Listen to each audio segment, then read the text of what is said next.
শুরুতে Chrome ব্রাউজারটি open করে নেব। তো ক্রোম ব্রাউজারে টাচ দিয়ে দিলাম। এবার হাতের ডান পাশে দেখেন ক্যামেরার মতো একটি অপশন রয়েছে, ওখানে টাচ দিয়ে দেবো। তো টাচ দিয়ে দিলাম। এবার দেখেন উপরে ওপেন ক্যামেরা, এখান থেকেও কাজ করতে পারবেন, এমনকি গ্যালারি থেকেও কাজ করতে পারবেন এরকম ভাবে। তো আমরা প্রথমে ওপেন ক্যামেরার কাজটা শিখে নেব। ওপেন ক্যামেরায় টাচ দিয়ে দিলাম, ক্যামেরাটি ওপেন হয়ে গেছে।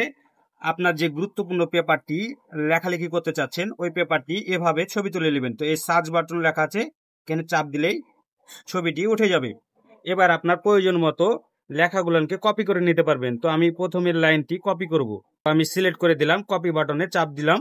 এবার আমরা দেখব যে আসলে ঠিকঠাক কাজ হয়েছে কিনা। তো ওই জন্য আমরা হোয়াটসঅ্যাপে চলে যাব। হোয়াটসঅ্যাপে পেস্ট করে দেখব যে হচ্ছে কিনা। তো পেস্ট করলে দেখেন চলে এসেছে, এই হুবহু লেখাটা এখান থেকে হয়ে গেছে। আরেকটি পদ্ধতি রয়েছে, যা আগে থেকে আপনার ছবি তোলা আছে কিংবা গুরুত্বপূর্ণ ফাইল আপনার গ্যালারিতে রয়েছে, সেখান থেকেও আপনারা এই কাজটি করতে পারেন। কিভাবে করবেন? একই ফটো আমি তুলে রেখেছি, এখানে টাচ দিয়ে দিলাম ফটোতে। এখানেও আপনারা হুবহু যেটা খুশি আপনারা লেখাটা কপি করতে পারবেন। তো আমি এই নাম্বারটুক না কপি করব। তো আমি কপিতে টাচ দিয়ে দিলাম।